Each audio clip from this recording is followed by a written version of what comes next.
অনুষ্ঠান বাড়িতে যে এঁচোড় চিংড়িটা হয় সেটা কিন্তু আলাদাই খেতে লাগে। তা তোমরা এইভাবেও করতে পারো। প্রথমে এঁচোড়টাকে কেটে নিয়ে নুন আর হলুদ গুঁড়ো আর জল দিয়ে 70% মতো সিদ্ধ করে জলটা ঝরিয়ে নেব। কড়ার মধ্যে সর্ষের তেল দিয়ে প্রথমে আলুগুলোকে ভেজে তুলে নেব। তারপর ওই একই তেলের মধ্যে সিদ্ধ করে রাখা এঁচোড়গুলো হালকা ভেজে নেব। তারপর নুন আর হলুদ মাখানো চিংড়িগুলো ভেজে নেব। আবারও একটা কড়ার মধ্যে সর্ষের তেল দিয়ে ফোড়নটা দিয়ে দেব। ফোড়নে আছে দুটো তেজপাতা, দুটো শুকনো লঙ্কা, অল্প হিং আর 5 ফোড়ন। ফোড়নটা ভাজা হলে দুটো বড় সাইজের পেঁয়াজ কুচি দিয়ে দেব।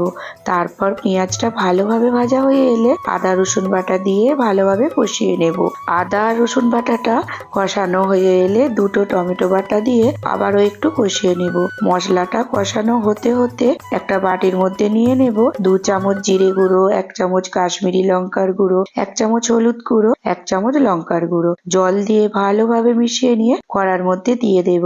সব মশলাগুলো এইবারে একসাথে ভালোভাবে কষিয়ে নেব যতক্ষণ না মশলা থেকে তেলটা ছেড়ে আসে। মশলা থেকে তেলটা ছেড়ে এলে এঁচোড়গুলো দিয়ে দেব। পরিমাণ মতো নুন, ভেজে রাখা আলু দিয়ে হাই ফ্লেমে 10 মিনিট ভালোভাবে কষিয়ে নেব। তারপর পরিমাণ মতো জল দিয়ে একটা ঢাকন লাগিয়ে ফুটতে দেব। ঝোলটা ফুটে ওঠার পর ভেজে রাখা চিংড়ি মাছগুলো অ্যাড করে দেব।